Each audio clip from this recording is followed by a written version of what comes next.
This is an Android phone. The software, made by Google, is meant to compete with the iPhone.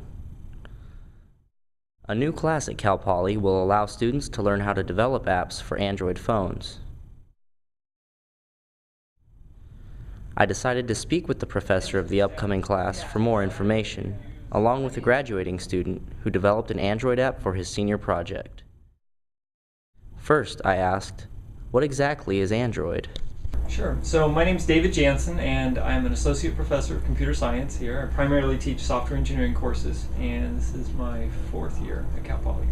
Android is essentially an operating system that runs on a particular set of mobile devices. So you've got a cell phone, the new revolution of smartphones that are out there. iPhone has kind of taken the world by storm, is widely known. There's 30-some million iPhones out there. Google has come out with their own operating system that doesn't just run on one phone like the iPhone does, but can run on a variety of phones. My name is Jay Schultz, Cal Poly student, 5th year, computer science major, specializing in mobile development.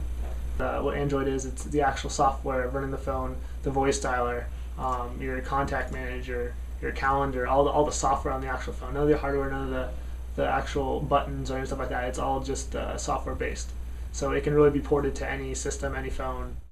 So, what are some of the differences between the iPhone and Android platforms? Anything that's kind of competing with Apple, they don't improve, which makes sense in a business standpoint. You know, their Skype got rejected, Google Voice got rejected. There's a couple of apps that got rejected. They're big apps. You know, that's there, and it was actually rejected by Apple. Maybe from AT&T standpoint, I mean, it hurts AT&T big time because that just kills their minute plan. So from a business standpoint, there's reasons why they do it. But now versus Google, they don't have that kind of restrictions at all. To be an Apple developer, you have to pay a $100 fee.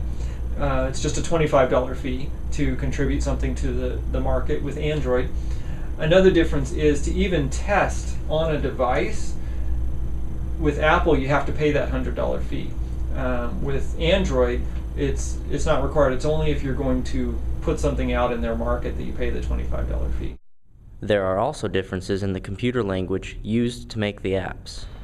So Android is a lot easier. It's Java based, and that's mainly what we learned in school here. So it was very quick and easy to just go with it, run with it, have an idea, code it. Versus you have an idea for the iPhone, then you got to figure out how to code it and figure out, you know, what does what. With Apple, you have to use their particular language, Objective-C, which is not widely known. With Android, it's Java-based, and Java is currently the most widely taught language in undergraduate computer science. The easiest thing is to actually attach a USB cable to your device, and then you can launch the program there. So for instance, I can come in here, I can make some code changes. Jay worked with a local company named iFixit, which sells Mac parts and upgrades. For his senior project, he developed an app that allows you to find free repair manuals. I asked him about his experience with the company. With this company, iFixit, they would like to keep good relations with Cal Poly.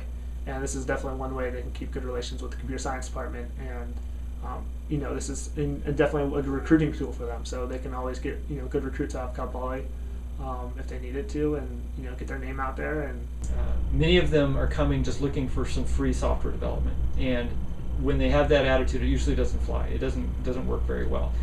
They're not willing to put much effort into it, and they're wanting to get a lot out of it.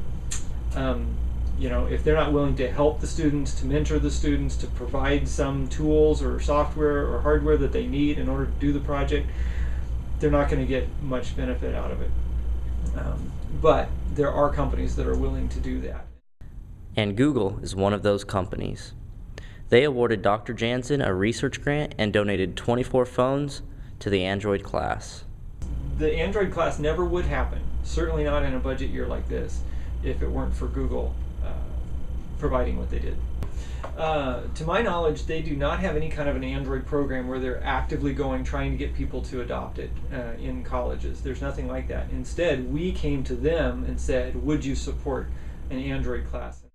Finally, I asked about the class format and Professor Jansen's overall goal. students will learn the platform Android through lectures, guest speakers, and a set of labs. I'm going to push them pretty hard to not just do something that they want, but something that other people would want and would use.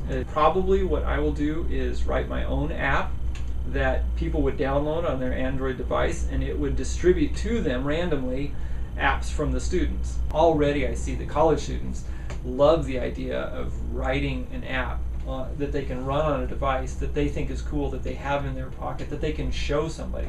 So many of the programs that I've written in my career, I can't really show anybody. They're things that are running in a server room that's, providing some service that's useful and complex maybe, but I can't show my mom,